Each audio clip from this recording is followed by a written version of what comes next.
আসসালামু আলাইকুম। আমাদের চ্যানেলের পক্ষ থেকে আপনাকে জানাই স্বাগতম। যে কারণে আত্মহত্যা করতে গিয়েছিলেন Salma. Reality show close up 1 এর মাধ্যমে জনপ্রিয়তা পান কণ্ঠশিল্পী মৌসুমী আক্তার সালমা। 2011 সালের 25 জানুয়ারি পারিবারিকভাবে বিয়ে করেন দিনাজপুর 6 আসনের সংসদ সদস্য শিবলি সাদিককে। শনিবার সর্বত্র তাদের বিচ্ছেদের খবর ছড়িয়ে পড়ে। পরিবর্তন.com-এর কাছে একান্ত সাক্ষাৎকারে বিচ্ছেদের বিষয়টি স্বীকার করেছেন সালমা। পাশাপাশি সাবেক স্বামীর চরিত্রের দিকে আঙুল তুলেছেন, শারীরিক নির্যাতনের শিকার হওয়ার কথাও বলেছেন। আপনার বিবাহ বিচ্ছেদের খবর শোনা যাচ্ছে সর্বত্র। কি বলবো ভাইয়া, আমি বাকরুদ্ধ। এতদিন ধরে চেষ্টা করেছিলাম সংসারটা যেন না ভাঙে।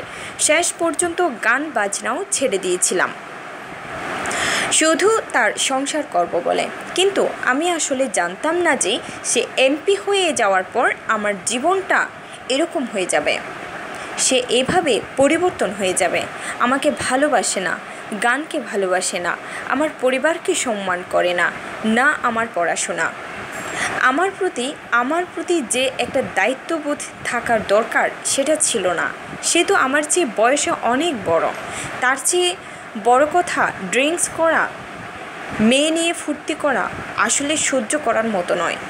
আমি প্রতিবাদ করেছিলাম বলে আমার গায়েও হাত তুলেছিল, অনেক অত্যাচার করেছে। আমি বাধ্য হয়েছি সেখান থেকে বেরিয়ে আসতে। কান্নায় ধরে আসা গলা। আমি আত্মহত্যা করতে গিয়েছিলাম।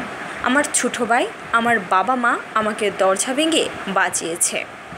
তারা আমাকে জিজ্ঞেস করেছিল, তুমি কেন আত্মহত্যা করতে গিয়েছিলে?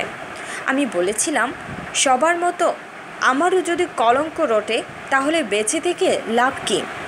গান ছেড়ে দিয়েছিলেন বললেননি তুমি? গান ছেড়ে দিয়েছিলেন বলেননি তো?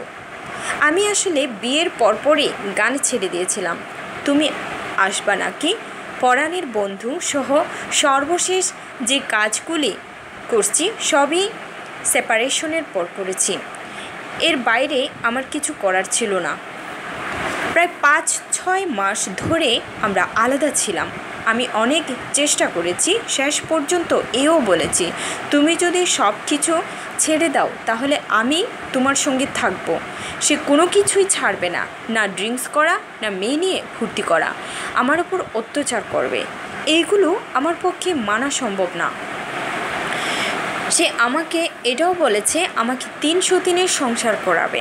অনেকবার হুমকি দিয়েছে, আমাকে মরলে মরে যাব, কিন্তু মেয়ে হিসাবে লড়াইটা চালিয়ে যাব।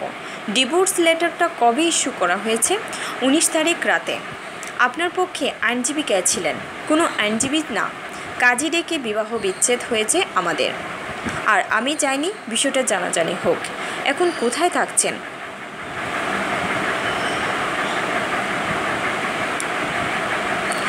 আমি আমার পরিবারের সাথেই থাকছি, ঢাকাতেই মা বাবার সঙ্গে।